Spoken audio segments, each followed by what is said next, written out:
Hello guys, good morning, welcome to my channel and it's me again, ang inyong Jessel the Vlogger. So gusto ko munang magpasalamat sa inyong lahat sa mga walang sawang tumatangkilik, nanonood, sumusuport at sumusubaybay ng mga content ko araw-araw dito sa aking channel. So happy Saturday everyone. So wag kalimutan guys, bago gumising bago bumangon ng kama magpasalamat muna, and syempre magdasal ng kaunti para sa ganun yung mga blessings, 'di ba? Mas dumami at mas yumabong pa, lalong lalo na yung ating career dito sa YouTube. So eto wag ninyong babaktawan o lalaktawan tong ating main topic ngayong araw. I'm sure na hindi ninyo pagsisasihan na pinanood nyo to mula umpisa hanggang hulihan, and syempre i-share nyo to para mas lalong dumami. Okay, so eto na, dumako na tayo sa ating main topic for today's video. Yan,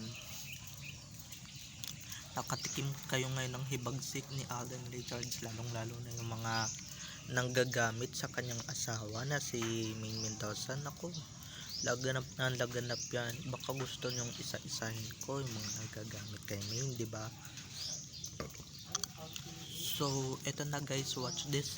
Mamaya ipapaliwanag ko sa inyo ng buong buo. So eto na guys, watch this. At kung nakita nyo na ngayong recap, so once again si TT of sa mga admin. So thank you so much sa inyong lahat, dahil kung hindi dahil sa inyo, wala ako dito sa kinalalagyan ko. And syempre sa mga admins ko na kundi dahil sa kanila wala akong magagandang updates, and syempre wala akong mga magagandang i-upload o ina-upload. Hanggang ngayon putyo-putyo pa rin ina-upload ko, diba?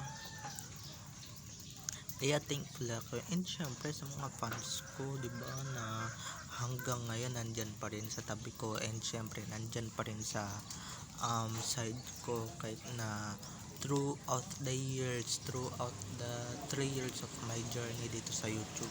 Kaya maraming salamat ho sa inyong lahat. Kaya ito, bilang bawi at bilang ganti, sinusuklian ko kayo ng mga magagandang updates at saka ng mga magagandang balita. Hindi puro bad vibes at hindi puro chika-chika lang, okay? So ito na, dumako na tayo sa ating main topic for today's video bago tayo magkadramahan pa. Like what I said earlier, diba? Eto nga, galit at banas na si Alden Richards sa mga nanggagamit sa misis niya. Lalong lalo na siguro pati pangalan ng misis niya, no? Galit na siya. Unang una dyan sa Bulagta, sa show na yan na kinabibilangan nilang dalawa dati. Galit na siya, and syempre pagka naman tumatakbo yung isa, di ba, namumuliti kayong isa, walang ibang binabanggit kung hindi si Maine, di ba? Sino ba naman ang hindi mababanas doon? At syempre nakakarating sa kanya yung mga bali-balitang ganyan na, di ba, ginagamit yung misis niya, ginagamit sa mga kawalangyaan, lalong lalo na sa politika, di ba? Kahit nasabihin ninyong hindi physical na si Maine yung nandun, ginagamit pa rin ang name niya. Once na sinabi niyong Maine Mendoza na talaga, o kaya Maine Mendoza lang yung pangalan, alam niyo na guys, 'di ba? Hindi pa ba yun nanggagamit?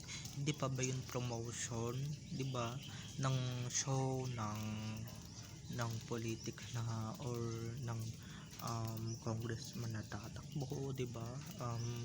Hindi pa ba promotion on yun, at hindi pa ba panggagamit yun? Kahit ako maiinis ako sa mga ganyang nanggagamit, and syempre sa mga ganyang walang yan na manggagamit, di ba? Hindi lang nagpapahalata si Alden, pero naiinis na yan, and syempre nababanas na yan. Unting-unti na lang susugod na yun sa inyo, and syempre pagsasasapukin kayo at syempre sasabihin niyan, tigil-tigilan niyo yung panggagamit sa misis ko, 'di ba, sa asawa ko. Okay na lang talaga na ako na lang yung gamitin ninyo para sa madudumi ninyong salamangka, and syempre sa mga ano ninyo, sa mga kung ano-ano mang kahayupan na ginagawa ninyo, basta wag lang yung misis ko, 'di ba? Tanda ko yung sinabi niyang yun noon, 'di ba, yung tigil-tigilan ninyo yung misis ko, ako na lang, 'di ba? Kaso nga itong mga to, mga walang iya, hindi talaga tumitigil at hindi talaga nagpapaawa, 'di ba? Once na pagkakakitaan mo talaga ng pera, yun at yun lang naman din talaga yung babanggitin nila. Syempre si Main lang naman ang sumisikat at si Main lang naman yung um famous dito sa social media, and syempre sa mundo ng showbiz wala silang makita sa talent na kinuha nilang fresh, kasi nga hindi pa naman sumisikat, laos na agad, 'di ba? Starlet na agad. So yun na yun mga ka-edi, and syempre lang naman gamitin nila yung pinasikat nila nung 2012 pa, 'di ba? um, wala nang kakagat doon, and wala nang appeal yun sa mga tao, yun sa masa. So syempre doon sila sa ano, kaya nakakabwisit, and syempre nakakain din na yung panggagamit nila, 'di ba? Kahit na marami ng taong nanggigigil and syempre nanggagalaite pagka ginagamit nila si Main, okay lang naman din yan kay Main, yung totoong Main na, 'di ba? Tulong na din niya yon, and syempre pagtanaw ng utang na loob. Pero ngayon, sa panahon ngayon, hindi na uso utang na loob, 'di ba? Kung kinakagalitan ka na at kung kinamumuhian ka na ng mga taong dating ano sa'yo, tigil-tigilan mo na, 'di ba? O kaya pinaplastic mo na lang sila, 'di ba?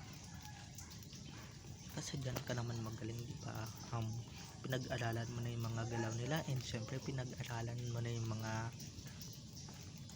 mga banters nila, yung mga galawan nila, 'di ba? Yung mga galawang plastic, and yung mga galawang walang hiya dito sa show business. Kaya okay lang yan. Maski nga kay Alden, 'di ba? Si Alden madaming nanggagamit sa kanya. Endorsements, hindi endorsements kasi kusang loob yun. Mga managers niya, management niya mismo, 'di ba, nanggagamit sa kanya para magkaroon ng ratings yung mga shows, kaso nga lubog, 'di ba? Lubog sa ratings yung mga shows ng management niya na siya mismo bida. Ganun din kay Main, 'di ba? Or yung pati mga endorsements, damay na natin kasi mga endorsements usual din yan na users din yung mga yan. Kasi ba't ko nasabi? Kasi nga mga ka-ADN, kaya ako nasabi yung mga yan kasi nga halatang halata din na sila din naman talaga yun, sila din naman yung ginagamit, and syempre nanggagamit din yung mga yan, 'di ba? Nanggagamit din yung mga endorsers na yan, mga advertisers na yan, para pag sinabing Alden Richards, Main Mendoza, ay papatok yan, tara kunin na natin, ganyan, 'di ba? Lalong lalo na yung mga rampa na ganyan, naku, mga nanggagamit din yan, and mga users din yan, 'di ba? So wag tayong magpapatiwala, kaya o kaya ini-enjoy lang na lang nila talaga yung kasikatan ninyong dalawa. Syempre nasa sa inyo din yan kung magpapagamit kayo or hindi, 'di ba?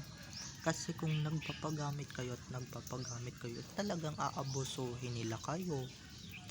Kung marunong kayong tumanggi at marunong kayong mag no ang sinasabi, di madali lang naman tanggihan yun, madali lang naman hindian yung mga yun, madali lang naman i-decline yung mga offers, 'di ba, na ino-offer nila, pero hindi, 'di ba? Lalong lalo na dumadami na yung pamilya, and syempre yung anak nyo, 'di ba? Dumadami na yung pananagutan and syempre um dumadami na kayo, 'di ba?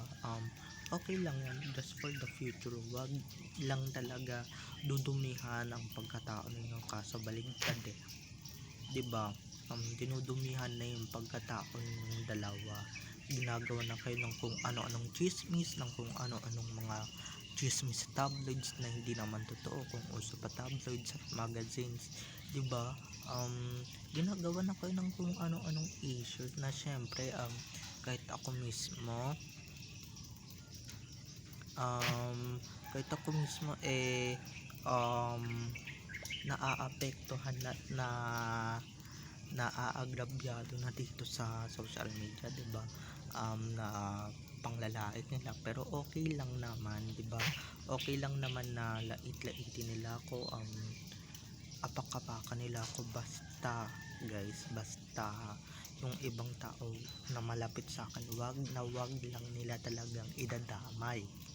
So babay na mga ka-ADN, I love you all, have a nice day, keep safe and God bless. So babay na mga ka-ADN, I love you all. So don't forget to subscribe to my YouTube channel and don't forget to click the notification bell below para ma-notified kayo sa mga susunod ko pang i-upload ng mga videos patungkol sa kina Maine Mendoza and Alden Richards, and syempre patungkol sa mga chismis na lumalaganap sa kanila.